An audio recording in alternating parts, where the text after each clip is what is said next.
Olá, pessoal. Estou aqui hoje com o Braulio da Silva Fernandes, que foi meu aluno, graduado em Direito, especialista em Ciências Penais, graduado em Direito em 2018, especialista em Ciências Penais em 2020, pela FUPAC de Ubá. Foi meu aluno tanto na graduação como na pós-graduação. O Braulio atualmente é mestrando em Direito Constitucional e Teoria Política pela PUC-Rio e é advogado criminalista no escritório Fernandes e Dias. Braulio, eu queria dizer que para mim é um prazer estar aqui com você, compartilhando esse momento, para que a gente possa falar sobre a lei de drogas e que essa seja mais uma das nossas conversas, dos nossos diálogos que a gente teve durante muitos anos no período acadêmico e também pela vida. Então, seja bem-vindo e, mais uma vez, é um prazer estar aqui com você hoje. Beleza, Ricardo. Valeu, eu que agradeço aí pelo convite.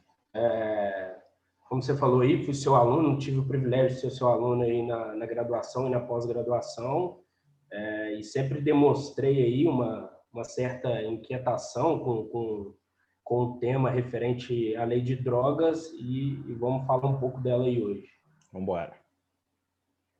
Braulio, fica à vontade, se quiser compartilhar seu slide. Beleza, eu vou compartilhar aqui. Iniciar a condução. Além disso, esqueci de apresentar, né, Braulio? Braulio também é professor Isso. na FUPAC, que Isso. foi a casa a qual ele se formou, e hoje ele é professor de Direito Penal na FUPAC. Então, poderia deixar de colocar mais essa qualificação, importantíssima. Qualificação, importante. Eu vou compartilhar aqui, Ricardo. Por favor. Só... Está na tela aqui conosco. Isso. Tudo certo aí? Tudo certo, Braulio. Beleza. Como nós falamos aí no início, você me convidou para falar da lei de drogas, né? Uma importante lei aí, desde 2006, que essa lei entrou em vigor, a Lei 11.343. E aí, vamos falar um pouco a respeito dessa lei, traçar algumas reflexões importantes.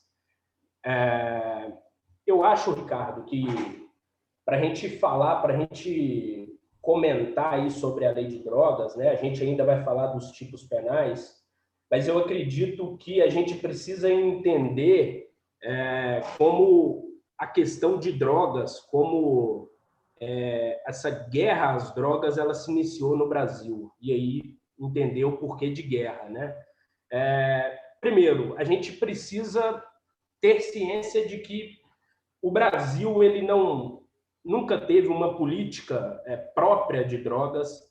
O Brasil participou muito pouco, né? A gente vai ver a respeito da Convenção de 1936, mas fato é que o Brasil participou muito pouco quando o tema se tratava de drogas, né? E aí a gente tem que o Brasil seguiu as diretrizes aí norte-americanas, e a gente denomina, né, isso como se fosse o Brasil americanizado. Ou seja, os modelos legislativos eles partiam dos Estados Unidos da América. Os Estados Unidos da América que criou toda essa política de guerra às drogas, né? Se a gente pegar, por exemplo, o ópio, que foi algo criminalizado, mas algo que se iniciou lá e foi expandido aí para esses locais, e o Brasil, isso foi passado aí para o território brasileiro, onde o Brasil, como eu já mencionei, pouco participava de toda essa conversa, né? O Brasil muitas vezes não tinha palavra, não tinha ali uma conversa direta, tudo era imposto, e assim a gente vai notar que até hoje a gente tem resquício disso tudo, a gente tem resquício de uma lei que encarcera muito, e a gente vai entender esse ponto de partida onde de fato começou. É um modelo também pragmático, né? É um modelo que, na verdade, como o professor Luiz Carlos Valois fala, é um modelo que se opõe àqueles modelos que seguem princípios, né? Todo esse modelo americanizado, todo esse modelo de diretrizes norte-americanas, ele é um modelo que não segue princípios. E a gente vai ver isso quando a gente for tratar a respeito dos tipos penais, e na nossa lei atual 11.343, quando a gente for tratar, por exemplo, do 28 e do 33, eu vou mostrar como que isso surte efeito até hoje na nossa legislação. Enfim, para a gente, como a gente está tratando, né, efetivamente da lei de drogas, eu não posso deixar de mencionar todo o racismo por trás dessa legislação, toda política segregacionista, né? Uma política xenófoba, uma política que, às vezes, que retrata muito o que os interesses lá atrás. Primeiro, eu coloquei aqui racismo versus proibição da maconha. A gente tem aqui, nós tivemos em 1830 uma lei aí que foi idealizada pela Câmara Municipal do Rio de Janeiro, que foi, na época, o que os vereadores falavam que era a erva do diabo, né? Porque a gente vai chegar nisso aqui. Erva do diabo era o pito do pango, porque isso tudo tinha uma origem africana. A maconha ela começou a ser proibida, mas por conta dessa política mesmo, né, de segregação, o legado dos Estados Unidos da América ficou bem desenhado aqui para a gente, e foi aquilo que os vereadores da Câmara Municipal do Rio de Janeiro chamavam de erva do diabo, chamava de erva amaldiçoada, e aí o pito do pango, que remetia ao que os escravos africanos aí, quando estavam no Brasil, faziam uso da maconha no cachimbo de barro. Então, isso seria o pito do pango, e criaram uma lei que aqui já demonstra todo o seu racismo, demonstra toda uma política covarde, dizendo que é proibida a venda e o uso do pito do pango, bem como a conservação dele em casas públicas, e aí os contraventores serão multados, a saber, o vendedor e os escravos, e mais pessoas que dele usarem, em 3 dias de cadeia. Então, assim, a gente percebe que aqui, diretamente com os escravos e com aquelas pessoas que faziam uso da maconha, né, e aí a gente tem uma primeira lei, a gente pode dizer, né, algumas pessoas discutem isso, mas poderia ser uma primeira lei, pelo menos do Brasil, é criminalizar o chamado pito do pango, e aí a gente já percebe toda essa política de segregação, toda uma política já buscando aí um encarceramento, porque a gente lembra de que o Brasil ele acabou formalmente com a escravidão em 1888, né, com a Lei Áurea, mas a gente percebe como depois a capoeira criminalizada, a gente percebe que esses movimentos de criminalização, né, por conta de ter uma origem aí africana, eles começaram a crescer a partir disso, e aquilo que a escravidão, né, que pelo menos de maneira formal, eles diziam à época que acabou todos aqueles movimentos, toda essa criminalização ela servia para isso, para que pudesse, na verdade, criminalizar uma determinada parcela aí da sociedade à época. O que não é muito diferente. Desculpa, pode seguir. Beleza. Pode seguir. Não, tranquilo, pode ir, fica à vontade. Eu até refletindo aqui dentro do que você trouxe, Braulio, quer dizer, o Brasil, portanto, igual você estava dizendo, ele nunca teve uma autonomia de uma política de drogas, né? É sempre reproduzindo modelos internacionais e sem compreender a dinâmica social própria do país. Então, assim, a gente acaba sofrendo diversas influências históricas. A gente pode pegar a Guerra do Ópio, Inglaterra, China, a gente pode pegar o tratamento dado pelos Estados Unidos no combate a algumas drogas que eram levadas pelos mexicanos, ou então até por africanos, quer dizer, possibilidades de controle de uma população que era a população marginalizada. E o Brasil acaba, enquanto reproduz esse modelo, reproduz também, a partir da sua própria perspectiva de estrutura social, né? Mas também reproduz esse modelo segregacionista. Quer dizer, quando você traz aqui uma análise crítica sobre a possibilidade de uma abolição da escravidão, a gente percebe que depois o modelo de um sistema punitivo, ele vai continuar trazendo a gestão, né, controlando classes marginalizadas a partir da própria lei penal, seja através da criminalização da capoeira ou da vadiagem, né, que a gente encontra elemento ainda na lei de contravenções penais, mas também em uma política de repressão às drogas. Mas isso, para mim, é muito interessante se destacar para a gente entender a origem, né, para a gente alcançar a Lei 11.343 de 2006. Isso. E aí, Ricardo, tem uma convenção muito importante para a repressão do tráfico ilícito das drogas nocivas de 1936, em que nessa convenção, se a gente pega para ler, a gente percebe que houve uma busca por parte dos Estados Unidos de forjar um crime adequado aí aos seus objetivos proibicionistas, como eu coloquei aí. Havia aquilo, na verdade, era uma forma, tudo isso que constava na Convenção de 1936, havia uma forma de forjar, na verdade, um crime que era adequado aos seus objetivos proibicionistas, e a gente percebe que isso reflete até hoje na nossa legislação, a gente vai chegar a isso, porque foi onde toda essa discussão travou-se a respeito do objetivo de tornar mais abstrato possível a conduta de tráfico ou a conduta de uso de drogas.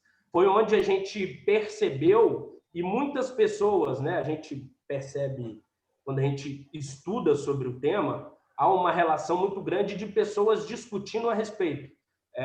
No tráfico de drogas, já à época, já se apresentava com a partir de vários verbos, como a gente tem hoje na legislação. E eles discutiam sobre isso. E muita gente perguntava, cadê o dolo aí? Cadê o dolo de comércio? Né? E lá na discussão, isso está na convenção, na discussão fala-se que se exigisse o dolo para que se pudesse punir em relação ao tráfico ou ao uso de entorpecentes, aí, de drogas, poderia, na verdade, isso poderia passar sem ser punido, né? Poderia passar sem uma punição efetiva na visão deles.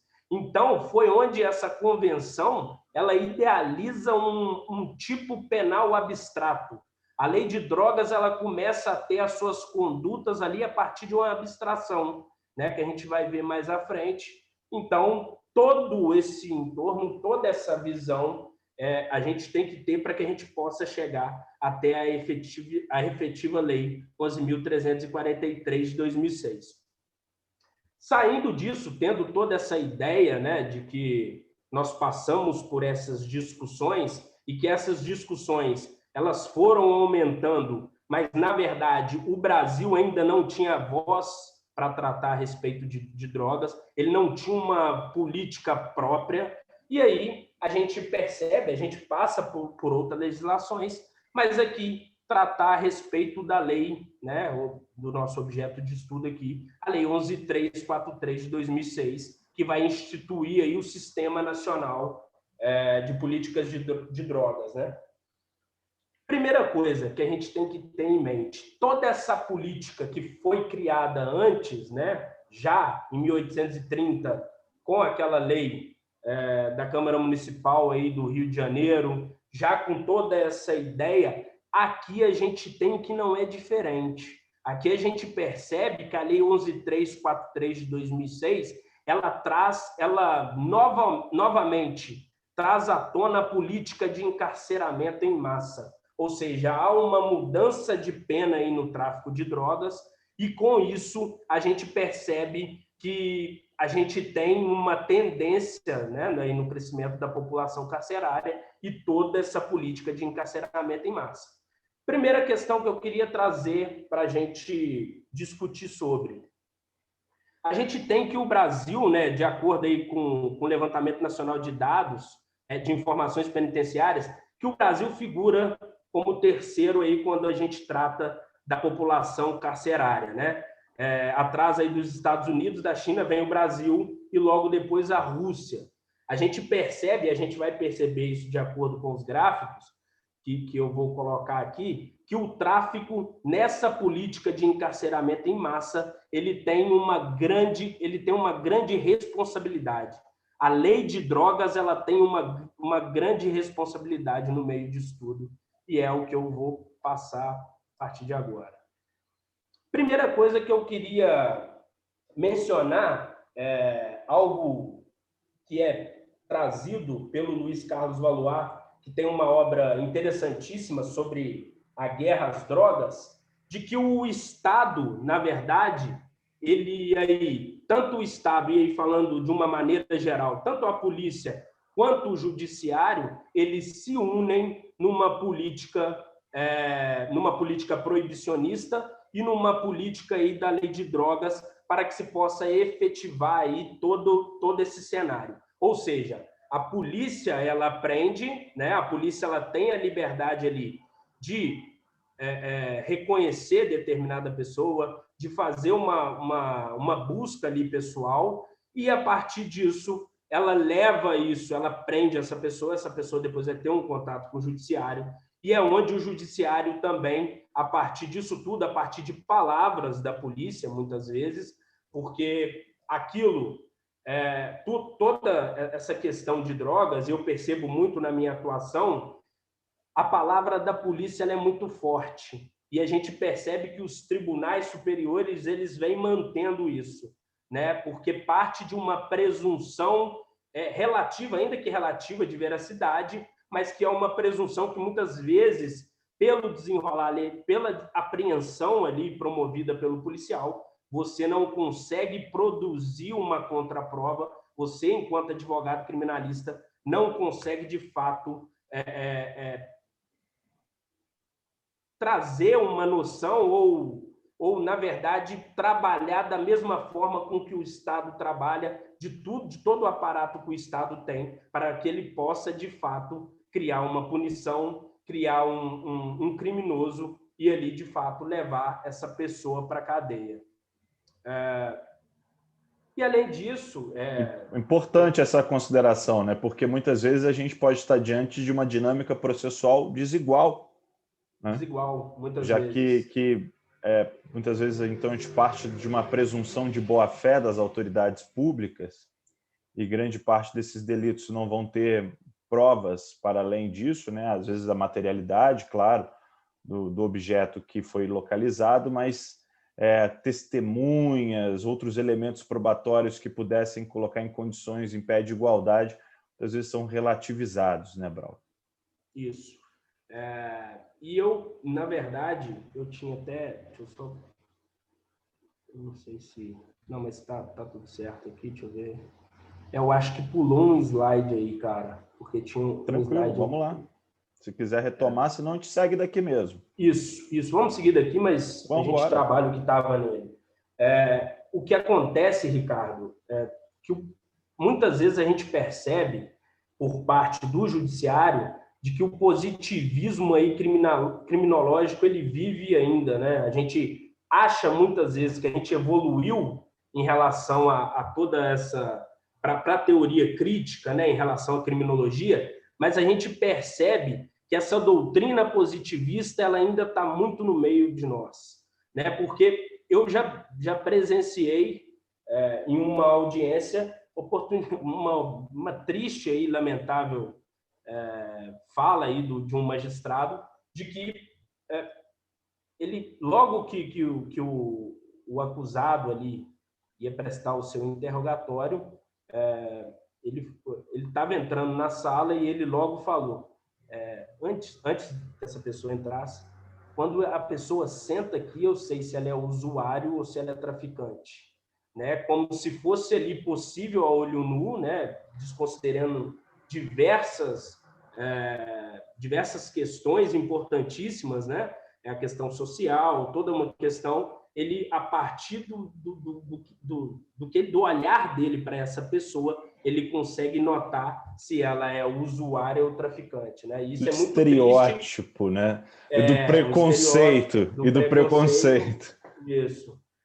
E assim, isso, conversando com outros colegas, isso é uma realidade, uma triste realidade que a gente vem vivendo aí. Mas, enfim, qual que é a relação de drogas com encarceramento em massa? A gente percebe aqui, por exemplo, né, esses dados aqui eu tirei do Departamento Penitenciário Nacional, foi um período de janeiro a junho de 2020, e a gente percebe aqui que os delitos contra o patrimônio, na verdade, eles ultrapassam aí, né, porque antes o tráfico estava no topo, a gente percebe que os delitos contra o patrimônio tem agora uma porcentagem maior, mas, de fato, a gente ainda tem que se preocupar. Hoje ainda, a gente tem, de toda a população carcerária, de mais de 700 mil presos, a gente tem 32,9% dessa população estão presas aí por conta das drogas, né? Apesar de não figurar no topo por conta de uma pesquisa do ano passado, a gente ainda percebe que a lei de drogas e, de fato, as drogas ainda é uma política para encarcerar, ainda é uma política que encarcera muito, e a gente vai ver como que isso é usado a partir do momento que a gente for analisar o parágrafo 2º do artigo 28, para a gente entender como, a partir de um olhar subjetivo ali do magistrado, que ele vai definir muito bem quem é o usuário e quem é traficante, ou muitas das vezes por um olhar, né, como eu disse aqui, a partir do momento em que ele visualiza a pessoa, de que ele faz uma análise, ele consegue definir quem é traficante e quem é usuário, como se isso fosse possível, né? E, além disso, a gente também tem uma certa preferência do sistema penitenciário. Retirei do 14º Anuário Brasileiro de Segurança Pública, de 2020,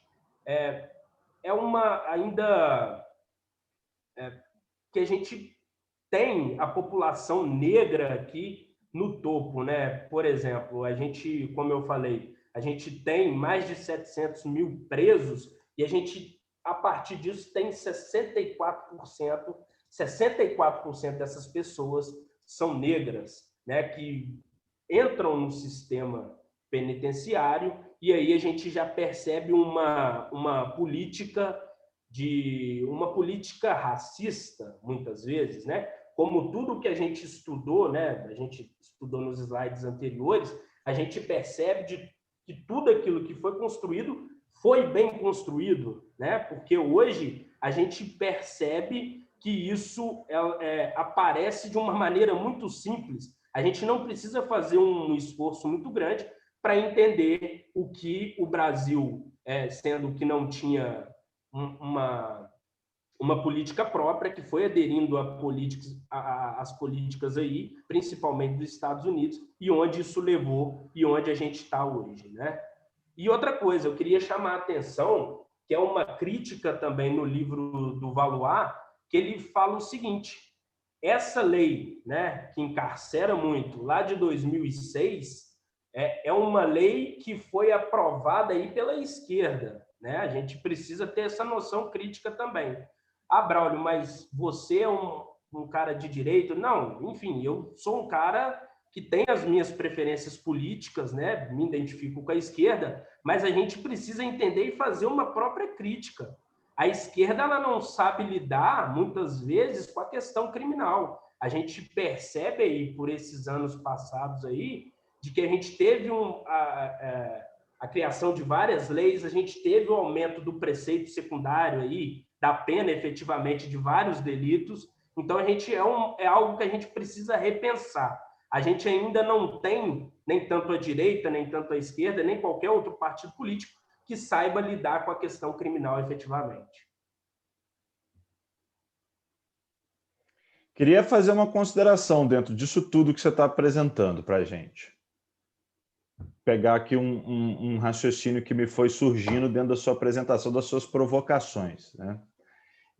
Se a gente for analisar, Braulio, e aí eu estava até pegando aqui, anotando aqui algumas questões, que aí eu vou ouvindo, vou sendo provocado, e aí chega uma hora que me dá vontade também de participar, né? Você está trazendo aqui informações muito importantes e que eu acho que precisa ser observado o seguinte, né? A gente tinha uma lei de drogas, a lei anterior, que era a Lei 6.368 de 1976. Chega em 2006, essa lei de drogas ela é substituída, né? Teve uma tentativa anterior à criação de uma lei de drogas, e aí ela acaba, de fato, sendo substituída pela Lei 11.343 de 2006. Acho que o primeiro ponto que eu gostaria de observar é, a partir dessa legislação, nós tivemos uma hiperinflação carcerária. A Lei 11.343, ela contribuiu e muito, a nossa lei de drogas vigente, ela contribuiu e muito para a hiperinflação carcerária que nós temos hoje. Segunda análise, e aí depois eu vou entrar na questão da esquerda punitivista. Segunda análise que eu acho importante também perceber esse tipo de legislação que ocorreu no Brasil nesse período, ele não é diferente de um movimento que acontecia também na própria América do Sul, a qual o Eugênio Raul Zaffaroni ele vai escrever um livro que é chamado O Inimigo no Direito Penal, em que ele vai demonstrar que durante um período, eu não considero que esse período exista mais, eu acho que a gente teve a superação desse período, que durante um período o tráfico de drogas ele foi visto como o inimigo do direito penal na América do Sul.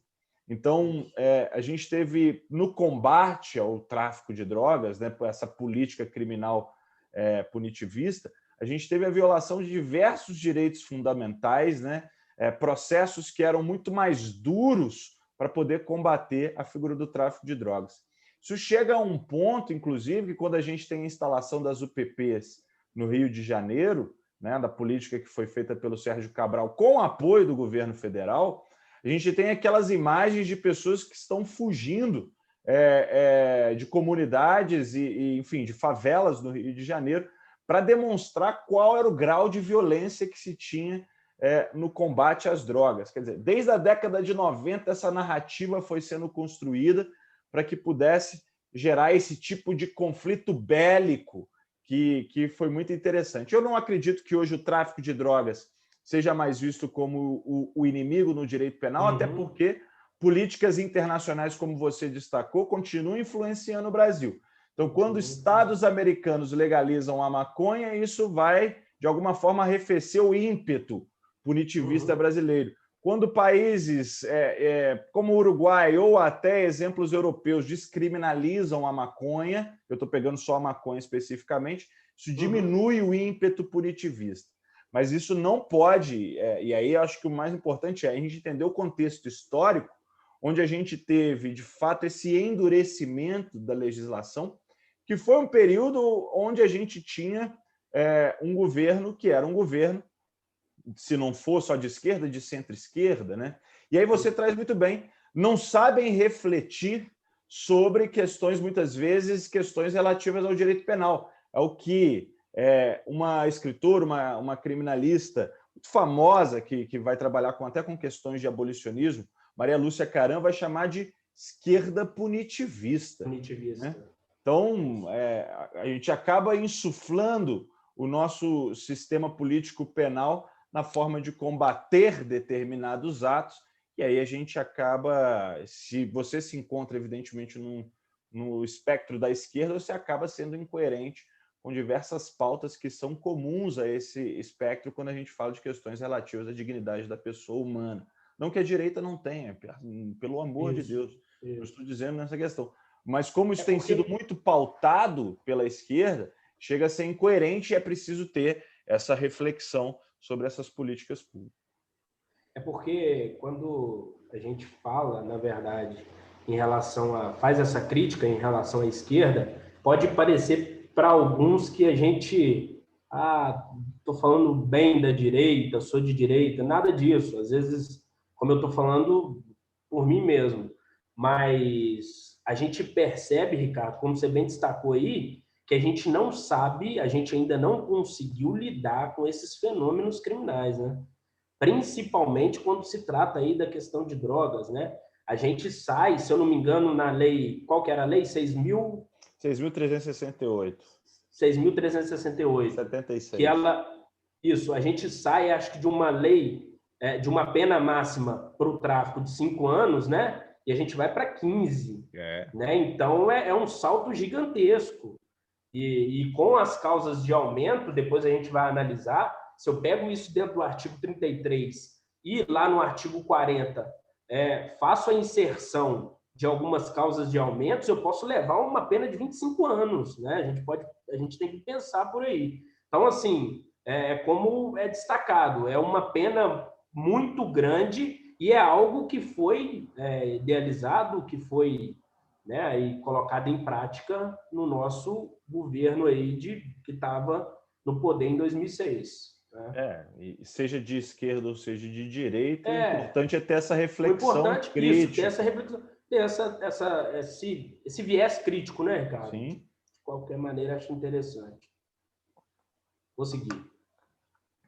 E aí, importante, a partir de todas essas reflexões aqui, a gente começar a análise efetivamente da Lei 11.343. Lógico, aqui sem perder tudo aquilo que a gente já construiu até aqui, né? Essa ideia de todo o racismo e da proibição da maconha, que a gente já falou, essa ideia de que o Brasil nunca teve uma política própria de drogas, né? De que isso foi imposto ao país, isso foi imposto ao Brasil, e que o Brasil ele não tem autonomia, não teve até hoje para tratar sobre isso. Mas, enfim, a gente tem uma lei, a Lei 11.343, e aqui a gente vai tratar, começando pelo artigo 28.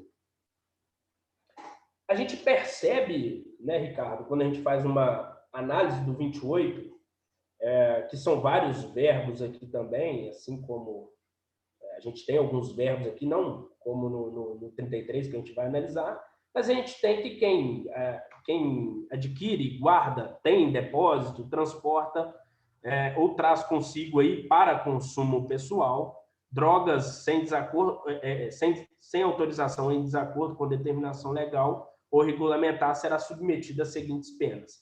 Aqui, uma coisa que eu já vou chamar a atenção no slide posterior, advertência sobre os efeitos das drogas, prestação de serviços à comunidade, medida educativa aí de comparecimento a programa ou curso educativo. Então, aqui a gente percebe que a gente não tem um parâmetro de pena como a gente tem no 33, de 5 a 15 anos.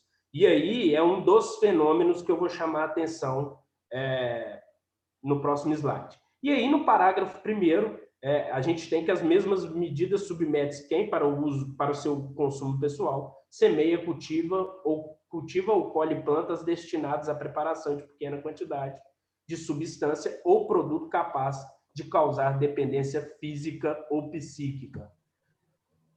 Em relação aqui ao que a gente pode denominar de preceito secundário, né, porque o preceito primário está descrito aí no artigo 28, e a pena, efetivamente, o que a gente pode falar que houve a partir desse artigo 28? Há uma despenalização ou uma descarcerização, né? E aí muita gente discute isso na doutrina, isso já foi levado aí aos tribunais, muita gente se filia à questão aqui da despenalização.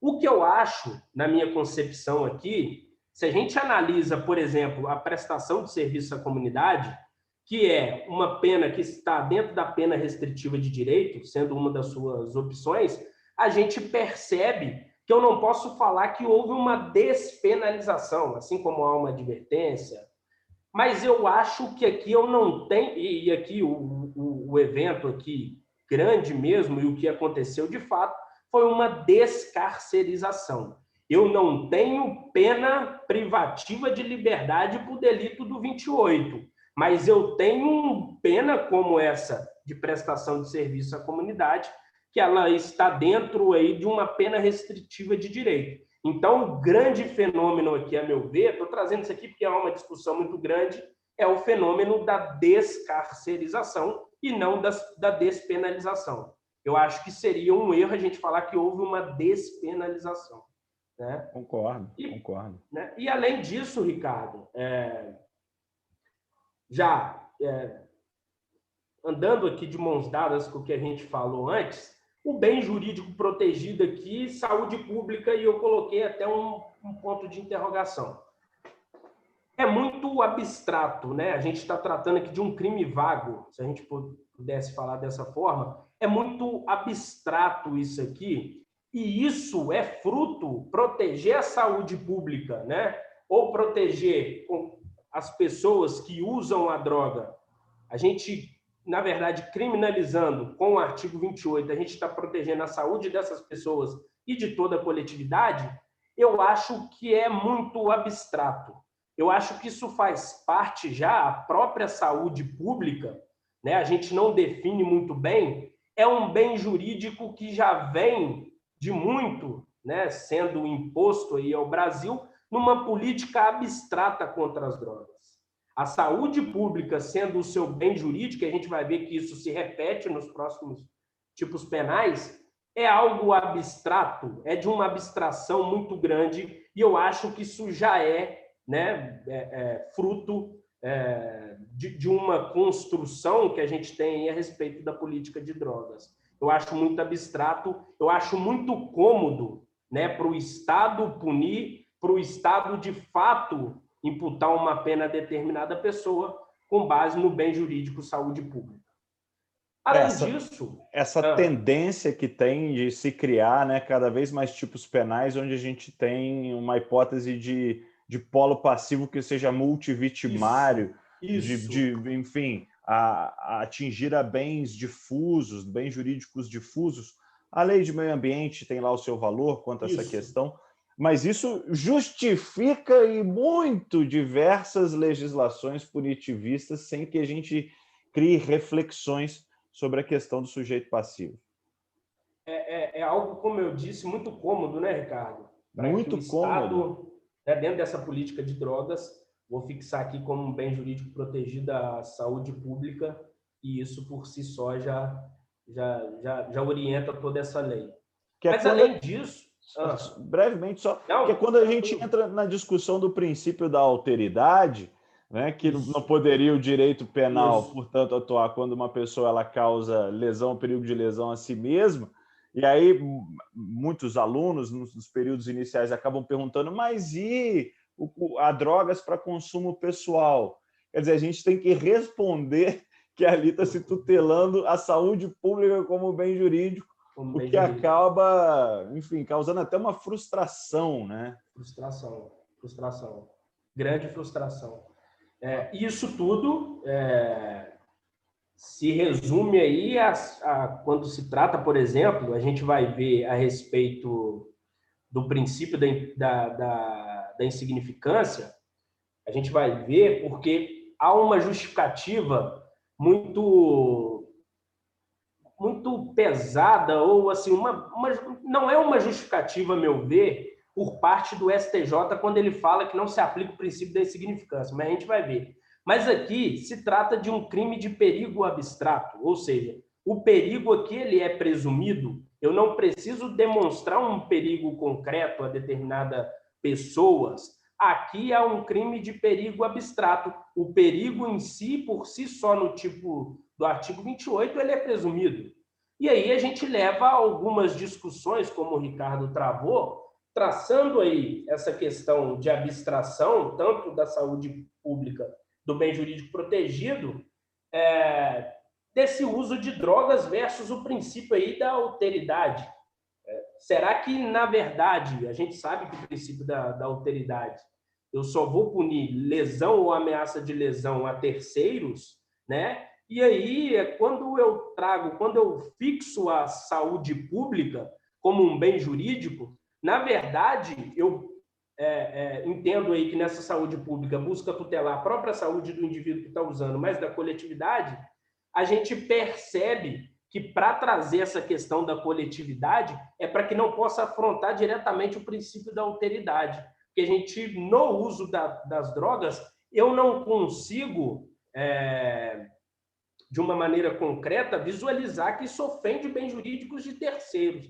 A gente tem outras drogas legalizadas que fazem muito mais, que atuam muito mais nessa perspectiva de lesionar bens jurídicos de terceiros. E aqui, por exemplo, trazendo ainda a discussão da maconha, do artigo 28, e específica da maconha, a gente percebe, por exemplo, que seria algo aqui que não transmite um certo perigo a uma terceira pessoa. Então, o princípio da alteridade aqui, a meu ver, ele está sendo violado.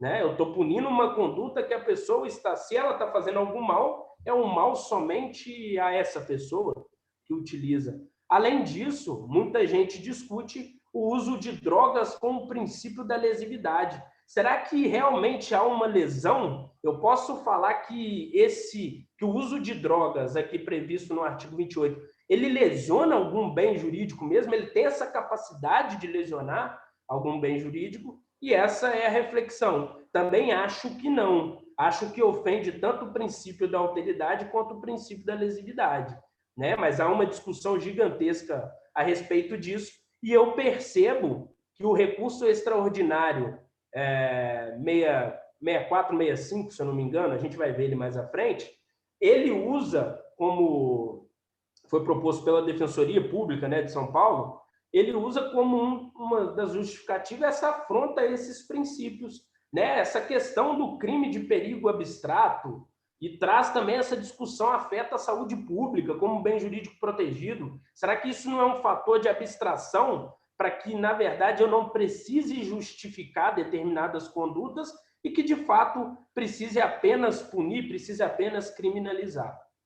Beleza? Beleza, eu quero também, estava aguardando essa discussão desse RE, eu acho que é tema 506 do Supremo, mas eu sei que você vai chegar lá. Percebi que eu me adiantei no debate da alteridade aqui. Não, tranquilo. E aí, segue aí, segue a que... sua intervenção aí é sempre bem-vinda. Vamos lá, então. Fica tranquilo.